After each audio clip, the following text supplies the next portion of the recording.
Koran Tempo 18 Maret 2022 menulis cover story, banjir dadakan spanduk Jokowi 3 periode. Barang itu tersebar di setidaknya 29 provinsi. Tak peduli siapa yang pasang, tapi dengan cepat kita bisa tangkap pesannya, konstitusi terancam. Beberapa media mengangkat berita bahwa Istana tengah menyiapkan skenario memuluskan 3 periode seperti kemungkinan amandemen konstitusi. Apa alasan dibalik 3 periode itu? Dilansir Pikiran Rakyat, PR, investor IKN butuh kepastian. Dengan Jokowi presidennya, mereka merasa terjamin. Info itu bersumber dari seorang menteri yang membisiki narasumber PR. Siapa investor dimaksud? Menggantikan SoftBank yang sudah mundur? Emang ada? Investor apa utang? Kita tahu, Kemenko Marifest kirim tim khusus melobi Arab Saudi. Pikiran menterinya, duit 100 miliar dolar Arab Saudi tak usah dikasih ke Vision Fund, lembaga di bawah SoftBank. Langsung saja ke Indonesia buat investasi IKN. Pangeran Arab kabarnya antusias sampai kirim pesan WhatsApp berkali-kali ke sang menteri. Dari status saya sebelumnya, saya kutip info dari artikel di Wired.co UK yang menceritakan keberhasilan lobi CEO SoftBank Masayoshi Son diangkat Jokowi jadi komite pengarah IKN, mendapatkan dana Arab Saudi yakni menjanjikan 1 triliun dolar. Asalkan mau serahkan 100 miliar dolar ke Vision Fund. Tapi akhirnya Arab Saudi hanya kasih 45 miliar dolar. Ngalor ngidul, sebenarnya pemerintah maunya apa sih? Lebih spesifik lagi, apa maunya Jokowi? Kalau mau 3 periode, katakan saja. Kalau menolak, jawab tegas, tidak mau. Jangan bersayap dengan berlindung di balik kalimat, taat konstitusi. Orang masih ingat Jokowi janji jadi gubernur DKI sampai tuntas tapi kenyataannya tidak begitu. Lidah tak bertulang. Rakyat semua tahu konstitusi bukan kitab suci. Bisa diubah sesuai angin politik. Dan Anda sedang berkuasa sekarang. Tapi agaknya saya perlu bocorkan di sini. Bukan cuma aksi spanduk yang marak melainkan dapur pemerintahan ngebul diburu-buru aksi memenuhi ambisi Jokowi sebagai bapak IKN.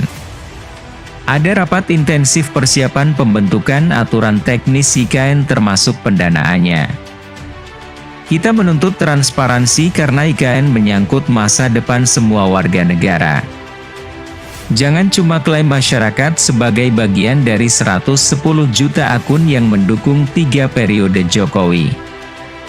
Sebenarnya ada rapat penting pemerintah 15 Maret lalu. Saya dapat info dan materi dari sumber saya. Ad 1. Ada pembahasan penting mengenai rancangan peraturan pemerintah tentang pendanaan dan pengelolaan anggaran. Dalam rangka persiapan, pembangunan, dan pemindahan ibu kota negara serta penyelenggaraan pemerintahan daerah khusus ibu kota Nusantara. Ada juga rancangan Perpres tentang perolehan, penguasaan, pemilikan, penggunaan, dan pemanfaatan tanah serta pembatasan pengalihan hak atas tanah di ibu kota Nusantara, rancangan Perpres tentang Otorita Ibu Kota Nusantara. Rancangan Perpres tentang perincian rencana induk Ibu Kota Nusantara. Itu semua barang strategis. Menyangkut uang ratusan triliun rupiah. Kunci ada di tangan seorang presiden. Masuk akal kiranya jika kita berpikiran Jokowi sebetulnya diam-diam mau 3 periode. Bagus kiranya kalau wartawan, aktivis LSM, masyarakat menggeruduk kantor Kemenkeu, Bappenas, dan sebagainya untuk meminta materi itu lalu dipublikasikan utuh supaya masyarakat diajak berembuk. Jangan berembuk dan bagi-bagi di antara segelintir kalangan saja untuk menentukan IKN.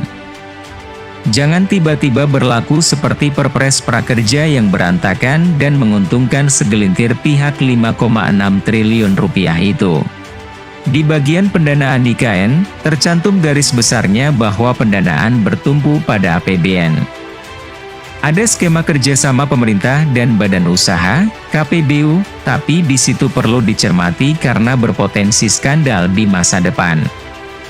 Pengembalian investasi yang dijanjikan kepada investor adalah melalui mekanisme user payment, semacam biaya layanan masyarakat, dan availability payment, pemerintah yang membayar kepada rekanan yang membangun. Itulah kenapa SoftBank mensyaratkan penduduk IKN minimal 50 juta. User harus banyak supaya dia untung. Aturan dan rencana kerap hanya indah di kertas. Tapi, menurut saya, ini bisa jadi semacam BLB jilid IKN. Itu swasta nanti ngutang dari pihak ketiga, sindikasi asing misalnya. Supaya Bang Abel, apalagi duitnya gede, jaminannya adalah APBN kita. Barulah setelah dana dapat, mereka bangun dan seterusnya. Pengembalian investasi dari KPBU tadi. Kalau BLBI, swasta ambil pembiayaan dari luar negeri, sindikasi bank asing, dijamin sindikasi perbankan nasional, kalau IKN langsung jaminannya APBN. Ketika krisis moneter, Bank Nasional ambruk, padahal Bank Nasional adalah lead guarantornya. BLBI kacau balau karena ada kerugian kurs dan penyimpangan dalam pemberian kredit seperti diungkap audit BPK, pas aset-aset debitur itu diambil, hasilnya cuma 30% dari BLBI yang dikucuri negara. Mampuslah kita sampai sekarang. IKN lebih ngeri lagi karena jaminannya APBN langsung. Kalau berjalan seindah rencana di kertas sih mungkin oke-oke saja. Tapi ini Indonesia, Bung. Siapa yang menjamin tidak ada kerugian? Siapa yang bisa memastikan tidak ada penyimpangan dana sebesar itu? Siapa yang bisa memastikan tidak ada yang ambil komisi, fee dari kredit swasta itu? Kalau banyak tikus, sekuat apa kucing menangkap?